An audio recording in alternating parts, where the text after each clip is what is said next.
Siapa yang tidak mengenal air? Pasti kita semua sangat familiar dengan air. Kita menggunakan air untuk minum, untuk mandi, bahkan bisa untuk pelarut. Kita tentu tidak asing lagi dengan garam dapur. Hampir setiap masakan yang kita makan pasti mengandung garam. Garam berwujud padat namun mudah rapuh. Garam memiliki titik didih yang sangat tinggi. Tahukah adik-adik mengapa garam memiliki sifat demikian? Yuk pelajari selebihnya.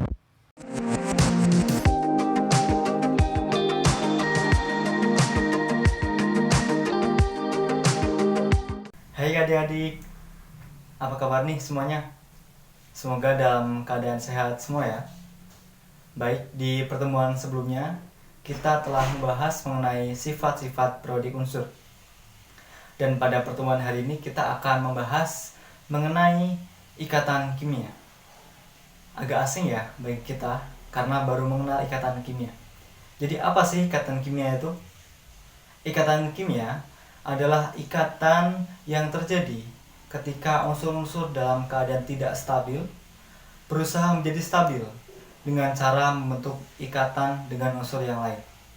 Adik-adik, kira-kira ada yang tahu nggak nih berapa macam-macam ikatan kimia itu?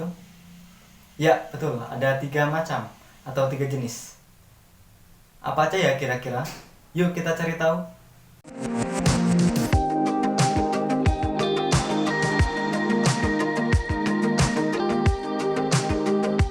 Yang pertama adalah ikatan ionik. Ikatan ionik ini terjadi ketika satu atom memberikan elektron ke atom yang lain. Dua atom netral yang saling berdekatan dapat mengalami proses ionisasi untuk membentuk koinvalensi penuh. Dengan adanya proses ionisasi ini, elektron ditransfer dari satu atom ke atom yang lain. Atom yang memberikan elektron berubah menjadi positif atau kation, sedangkan atom yang menerima elektron berubah menjadi negatif atau anion. Umumnya, ikatan ionik ini terjadi logam dengan non-logam. Kira-kira apa nih contoh dari ikatan ionik di kehidupan sehari-hari? Ya betul, NaCl, atau biasa kita sebut dengan garam dapur. Dalam keadaan netral, atom Na memiliki 11 proton dan 11 elektron, sedangkan atom Cl memiliki 17 proton dan 17 elektron. Atom Na memiliki konfigurasi elektron 281, sehingga elektron valensinya adalah 1. Sementara atom Cl memiliki konfigurasi elektron 287, sehingga elektron valensinya adalah 7. Pada keadaan ini, atom Na dan Cl tidak stabil karena semua kulitnya tidak terisi penuh oleh elektron. Berdasarkan kaidah oktet, untuk mencapai kestabilannya, maka atom Na harus melepaskan 1 elektron, sedangkan atom Cl membutuhkan 1 elektron. Atom Na akan memberikan 1 elektron pada atom Cl, sehingga atom Na akan bermuatan positif karena jumlah proton lebih banyak daripada jumlah elektron. Atom Cl akan bermuatan negatif karena jumlah proton lebih sedikit daripada jumlah elektron. Dengan demikian, atom Na dan Cl dapat mencapai kestabilannya dengan cara serah terima elektron membentuk senyawa NaCl.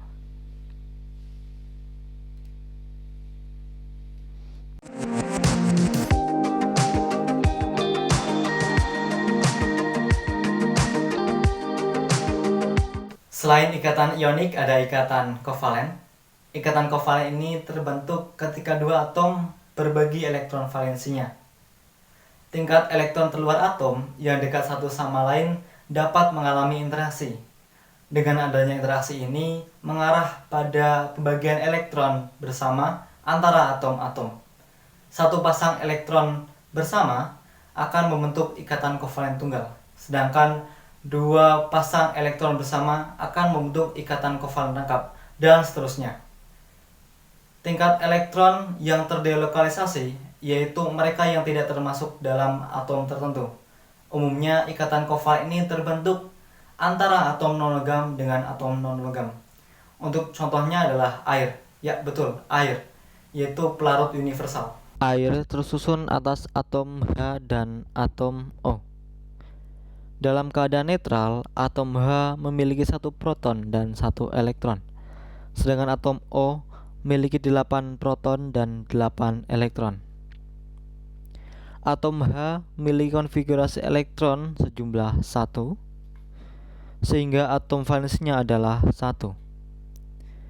Sementara atom O memiliki konfigurasi elektron 2, 6, sehingga elektron valensinya adalah 6. Pada keadaan ini, atom H dan atom O tidak stabil karena semua kulitnya tidak terisi penuh oleh elektron. Berdasarkan kaidah oktet, untuk mencapai kestabilannya, maka atom O membutuhkan 2 elektron, sedangkan atom H akan mengikuti kaidah duplet dengan menerima 1 elektron. Dalam ikatan kovalen, setiap atom H memiliki 1 elektron yang dipakai secara bersamaan dengan atom O. Dengan demikian, atom H dan atom O dapat mencapai kestabilannya melalui pemakaian bersama pasangan elektron membentuk senyawa H2O.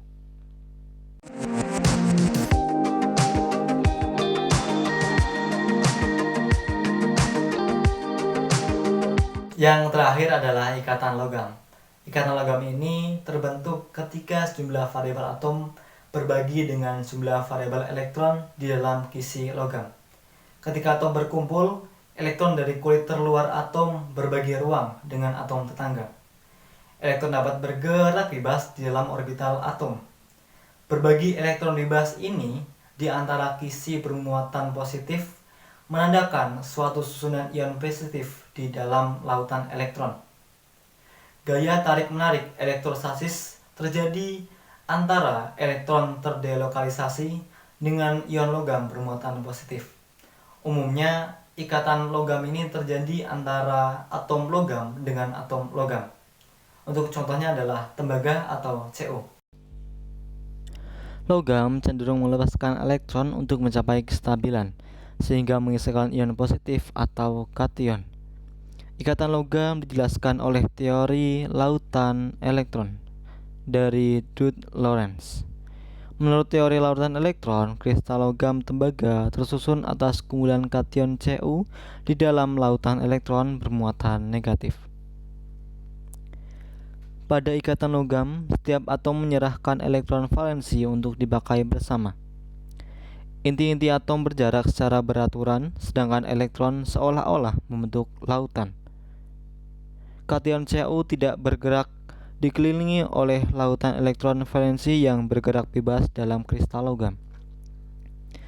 Dengan demikian, akan ada ikatan antara atom-atom yang saling berdekatan. Akibatnya, atom terikat kuat dan menjadi logam berwujud padat. Ikatan inilah yang menyebabkan tembaga tidak mudah patah. Nah, bagaimana adik-adik? Sekarang sudah paham ya mengenai perbedaan ikatan ionik, ikatan kovalen, dan ikatan logam. Ikatan ionik umumnya terjadi ketika atom logam berinteraksi dengan atom non-logam. Sedangkan ikatan kovalen terjadi antara atom non-logam dengan atom non-logam. Yang terakhir adalah ikatan ionik terjadi antara logam dengan logam. Sekarang kalian dapat menemukan contoh-contoh dari masing-masing ikatan kimia di kehidupan sehari. Sendirian tanpa kekasih, cukup sekian dan terima kasih. Sampai jumpa di pertemuan selanjutnya.